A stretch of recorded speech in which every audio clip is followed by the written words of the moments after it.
Yeah, well, it's like she said, we live in this technologically advanced society, supposedly. Well, no, we don't live in a technologically advanced society. She said that, like, sewing, for instance, a woman doesn't stay at home and sew anymore because technology has created this ability for us to go and buy clothes cheaper than we can make them at home.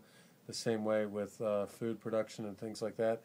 No, the technological advancement's name is Juan, and he lives in Mexico outside of Guadalajara and makes 10 cents an hour.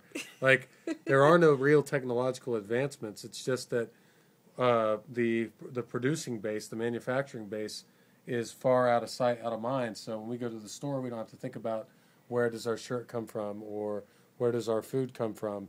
The reality is that most of our food is still picked by human hands, just like it was a century ago. It's just picked by the little brown hands of Mexicans just across the border or just this side of the border in the southwestern part of the United States. When our clothing is made, it's shipped from places like Mumbai or Rio de Janeiro or whatever the case may be. So our China. food, our clothing, and everything, even our technological devices like the iPhone you're filming me on right now, uh, are actually put together oftentimes by people in the third world for pennies on the dollar. Certainly, the pieces themselves are definitely constructed in factories overseas and brought back to the United States to be reassembled by American workers sometimes. But generally speaking, 95% of the things in this country that exist come not from technological advancement, but come from the fact that we figured out a way to force the workers of the world to produce everything that we need at a cheap wage. So we're like, oh, where does these shirts come from? This clothing and all these wonderful things we have in our society. You know, we're so technologically advanced. No, we're just exploiting the entire world for pennies on the dollar, and we're saying, oh, look at the technological advancement. When in reality, everything costs the same as it once did. Every shirt costs the same man hours.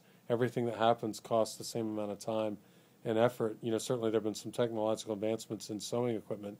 You know, overall, the sewing equipment that's used oftentimes, even in the third world, to produce these things is subpar. It's certainly beneath what we were using when we unionized and those companies decided to leave because of tax code, tax breaks and different I'm talking about textiles. Like things on unionized, okay. textiles, right? It wasn't just unionization. I mean, that's one factor that they used to justify leaving, but you know, ultimately they left because the government gave them the open door policy.